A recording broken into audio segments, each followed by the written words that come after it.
Shabbat Shalom. Can everybody hear me okay? Wonderful. So speaking of 7-year-old kings, it's funny what you remember from being a kid.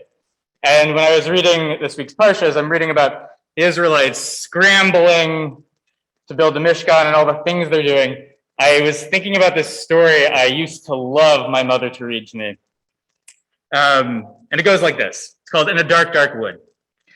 In the dark, dark wood, there was a dark, dark house. And in the dark, dark house, there was a dark, dark room. And in the dark, dark room, there was a dark, dark cupboard. And in the dark, dark cupboard, there was a dark, dark shelf. And on the dark, dark shelf, there was a dark, dark box. And in the dark, dark box, there was a big white ghost. And so thankfully, about 2 decades later, I'm a lot less scared of the story.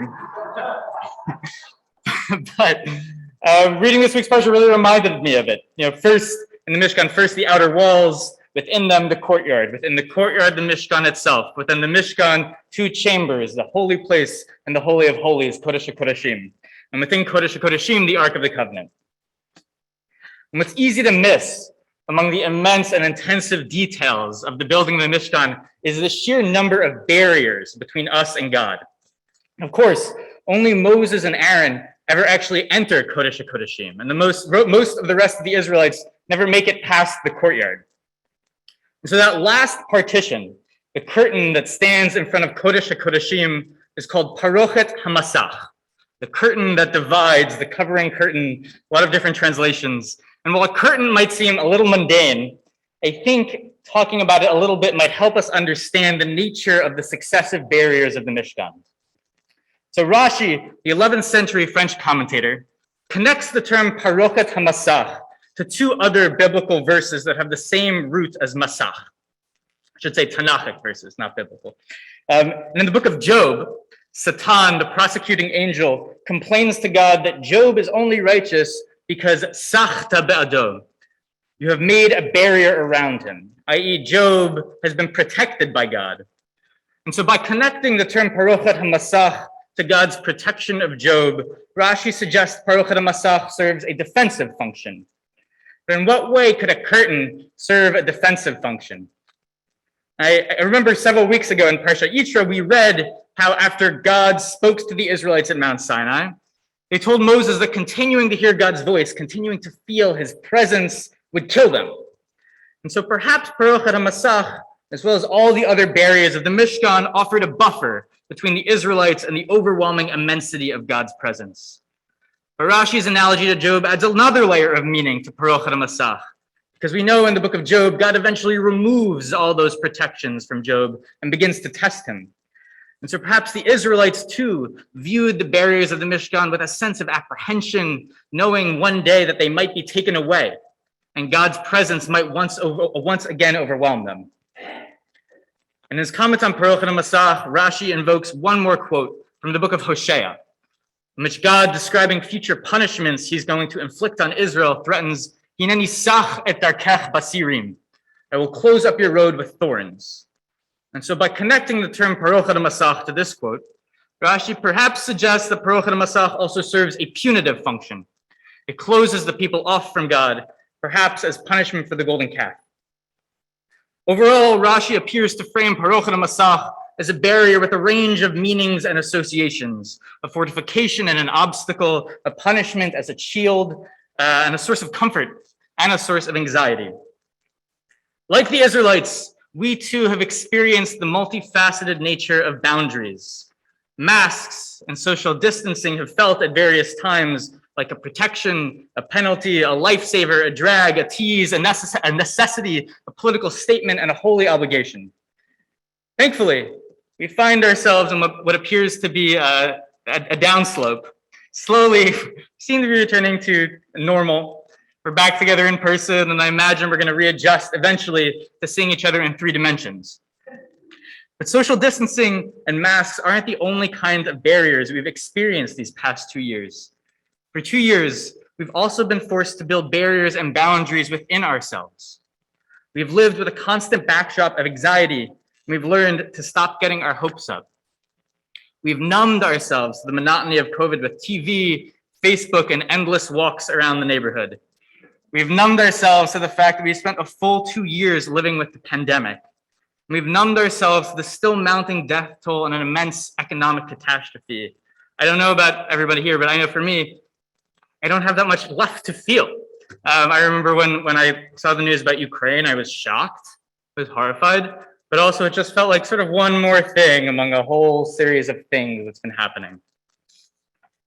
And so the barriers we construct for ourselves, of course, protect us. They've given us a sense of control, and they've allowed us to keep it together enough to go about our days. But those barriers also come with a cost.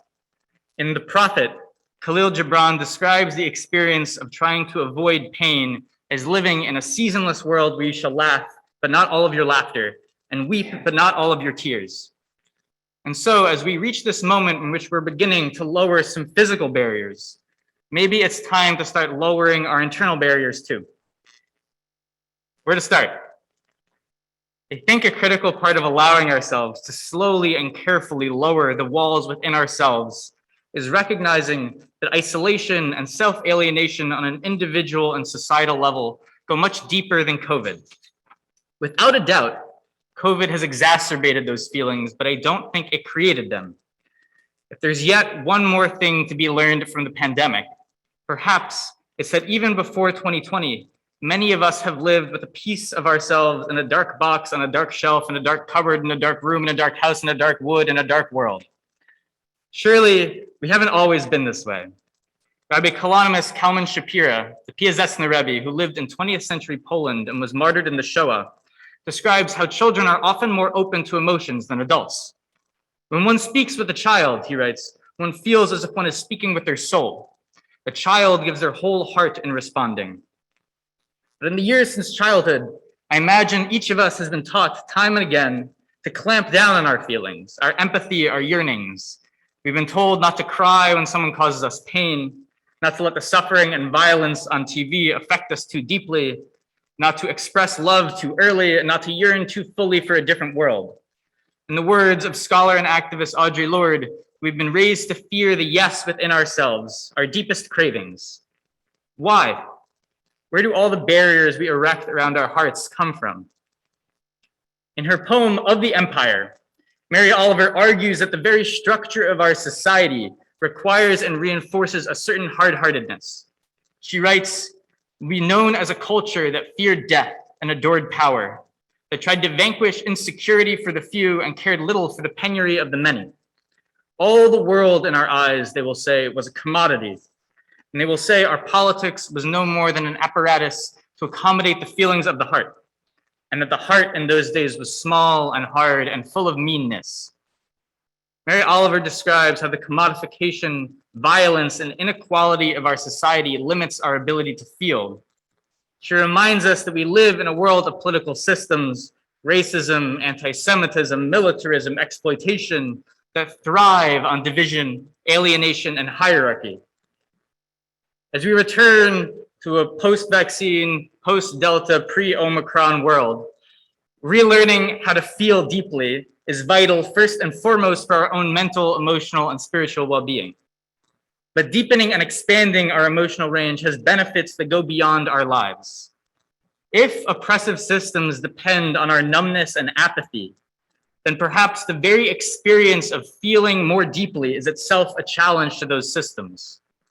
Rav Joseph Soloveitchik, the great 20th century Talmudist and theologian, wrote, "Judaism wants people to cry out loud.